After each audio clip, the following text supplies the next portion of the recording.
Salut à tous et bienvenue à ce nouvel épisode d'FCG. Mon nom est Robert et aujourd'hui je vais vous parler un peu de mes impressions rapides sur la bêta de Destiny 2. La bêta donc qui vient de finir il y a quelques jours. J'ai eu l'occasion d'y jouer avec plusieurs personnes et je voulais rapidement vous faire un peu part de mes impressions car je suis inquiet, on peut dire ça comme ça, de euh, l'approche que Bungie veut prendre avec Destiny 2, étant donné qu'on le sait tous, il y a une très très grosse pression euh, pour rentrer dans la mouvance ou l'arène du e-sport. Alors, la compétition de type professionnel, on va dire, et Destiny veut, je pense, maintenant vraiment prendre sa place au niveau du PvP.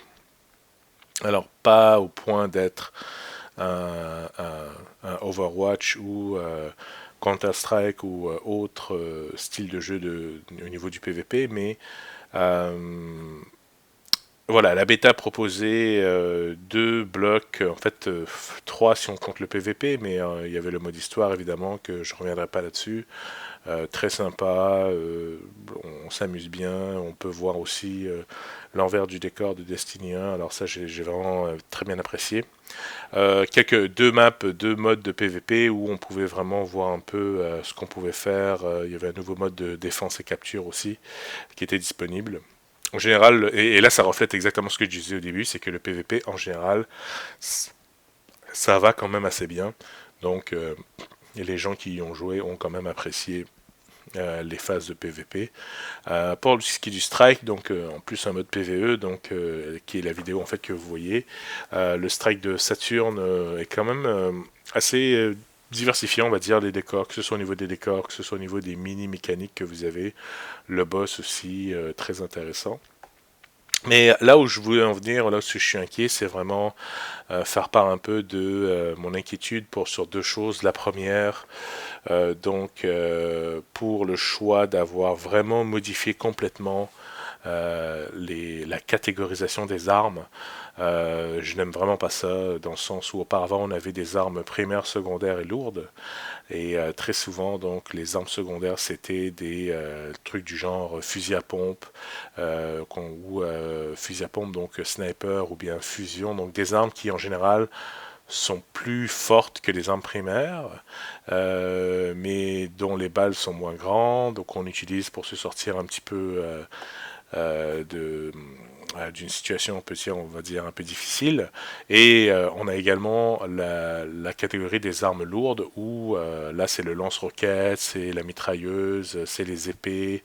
Donc vraiment on sentait vraiment le gros pouvoir, la grosse arme qu'on devait sortir si jamais on était mal pris. Et là du coup ils ont fait des changements complètement stupides que je trouve vraiment aberrants, dans le sens où on peut avoir par exemple un revolver, on peut avoir un fusil d'assaut équipés tout le temps ensemble, alors que ce sont normalement des armes primaires.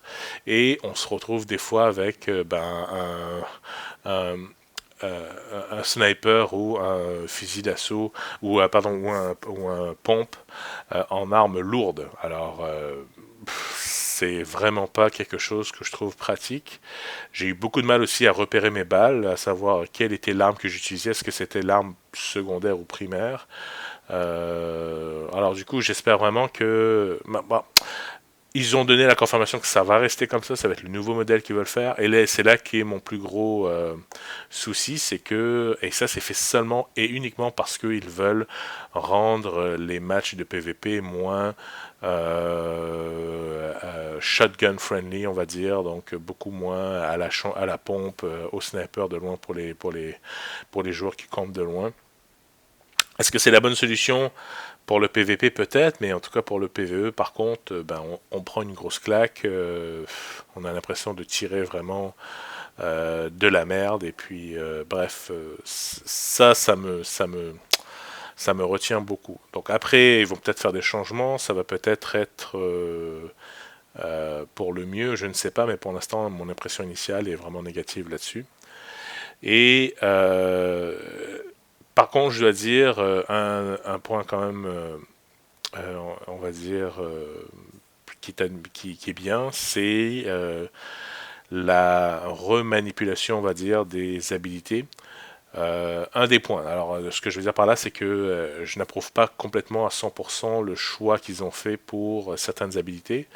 Je parle notamment du chasseur qui, à mon avis, c'est vraiment celui qui a le moins changé. Le titan, par contre, beau travail. Il peut être à la fois offensif ou défensif. Ça, j'ai trouvé ça vraiment très très bien. Vraiment, moi, ce qui me plaît beaucoup, c'est la fameuse habilité commune que les trois jobs ont maintenant. C'est-à-dire que si on laisse appuyer le doigt sur rond au complet pendant 2-3 secondes, eh ben, on peut déclencher un pouvoir qui est propre à sa classe, et ce, peu importe sa spécialisation. Donc, exemple, le titan, donc, qui est supposé être le tank en fait de l'équipe, peut créer un bouclier pour protéger son équipe, et ça, peu importe s'il est de mode assaillant ou en mode défenseur. Ça, j'ai trouvé ça vraiment très très cool. Reste à savoir les différentes combinaisons qu'on pourra faire. Euh, J'aurais voulu, moi par exemple, que le chasseur ait quelque chose à offrir à son équipe, comme par exemple leur donner plus de munitions ou un truc comme ça, un peu plus RPG quoi. Malheureusement, bon, lui, en faisant son esquive, lui-même ne reprend que ses munitions en lui, ce qui est un peu dommage. Euh, mais sinon, voilà, je veux dire, la bêta, l'excuse qu'a donné Bungie maintenant, alors évidemment, je pense qu'en général, les gens en ligne n'étaient pas très convaincus de cette bêta. Bien sûr, ce n'est qu'une bêta, mais le fait est que Bungie est forcé de on va dire, se justifier en disant oui, mais c'est une vieille version qu'on a mise en place, la vraie version sera pas comme ça, il y aura plus de balles qui vont tomber. Ah oui, les super aussi sont trop trop lents à monter, j'espère vraiment pas que ça va être comme ça, parce que sinon ça va être vraiment la merde. Euh, donc voilà, une occasion ratée un peu, je dirais pour ramener les nouveaux joueurs, pour vraiment les attirer vers ce nouveau jeu. Pour les gens qui jouent déjà, enfin qui sont grands fans, j'imagine que pour eux, bah, le jeu est déjà commandé, donc c'est déjà trop tard. Voilà, pour l'instant, je vous dirais que la bêta m'a laissé un peu sur ma faim. Le gameplay, la prise en main, j'y crois pas trop. Et bah, sur ce, j'espère que ça vous a plu. Et puis n'hésitez pas à nous faire part de vos commentaires. Est-ce que vous-même vous avez joué à la bêta, oui ou non? Et je vous dis à la prochaine. Merci.